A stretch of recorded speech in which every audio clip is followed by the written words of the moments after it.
Hey guys, welcome back to another video.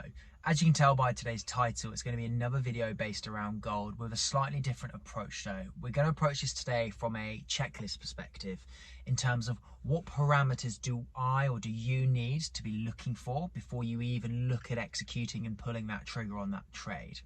So listen up, grab a pen and paper and make sure you watch till the end, because there'll be a lot of gems dropped in this, and by the end of it you should have a nice blueprint of, right, I need to get X, Y, Z in order, I need to check X, Y, Z on this, this and this, and I need to make sure this, this and this aligns on these certain things.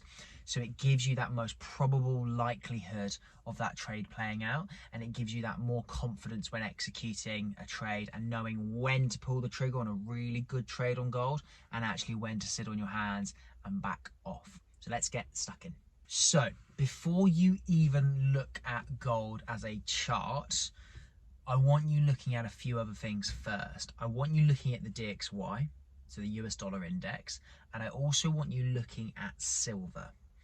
There are a few other pairs as well that it's worth looking at, but we're going to come onto those afterwards. But initially I want you setting up the DXY, and I want you looking at silver as well.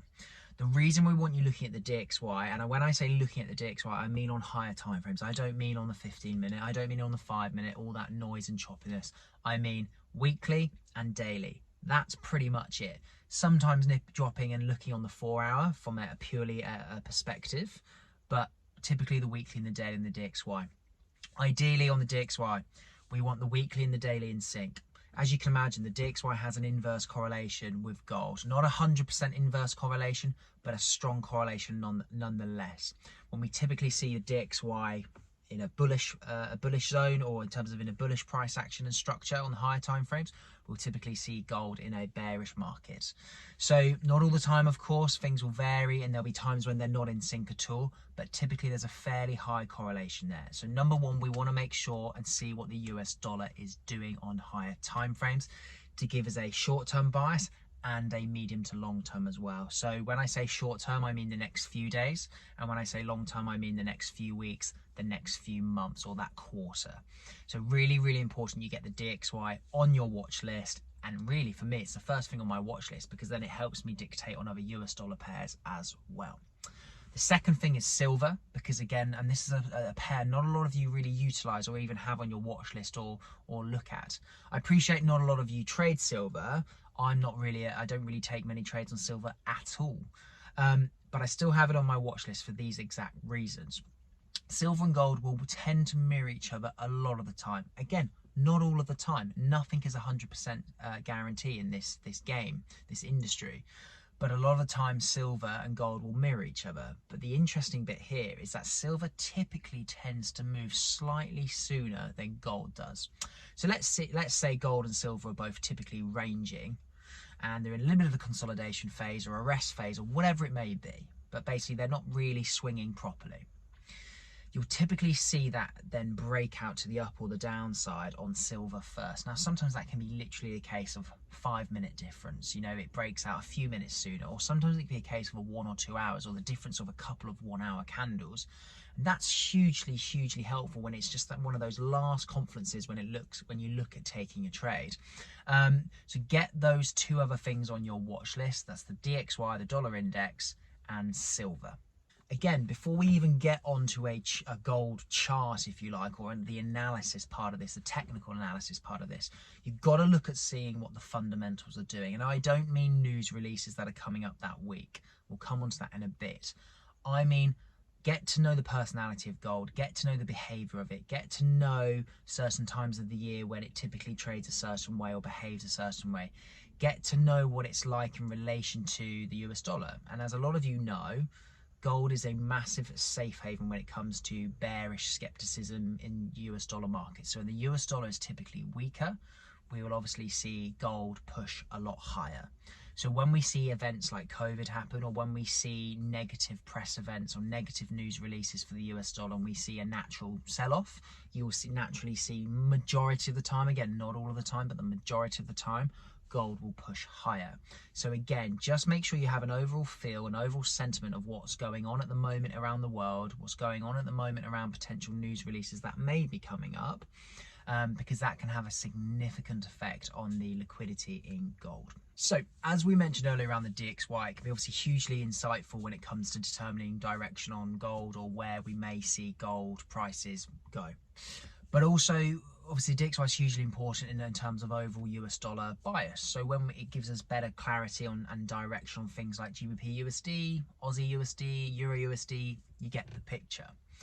And this is my other point around gold. Most of you will have those pairs up anyway because they're fairly major pairs. But look and see as well, before you take any positions on gold, what is GU doing? What is AU doing? What is EU doing? Because again, if you are seeing they are bullish overall, again on the weekly and the daily, ideally in sync, then we expect obviously gold to naturally probably be most likely more bullish, because obviously if GU, for example, is more bullish, it would indicate, you know, US dollar weakness. Hence would give us maybe again another insight to saying, well, would gold potentially be looking at being bullish as well because of that US dollar weakness? So you're getting a really good feel here that a lot of it is determined by US dollar price, US dollar market sentiment, and gold is incredibly reactive to that. Now again, it doesn't mean they're always in sync, because they're really, really not. And you will have periods and even weeks where there isn't that correlation. They're not mirroring up. For example, GU may be bullish, but so is the DXY, for example. And you're thinking, well, that doesn't make sense. And that's okay. Markets are never 100% in sync. Correlations are never 100% correlated with one another. There will always be highs and lows of that, and peaks and troughs where things don't quite mirror up or align up. That's fine. And that's typically one of your big messages or big inklings the market's telling you to say, okay, back off a little bit.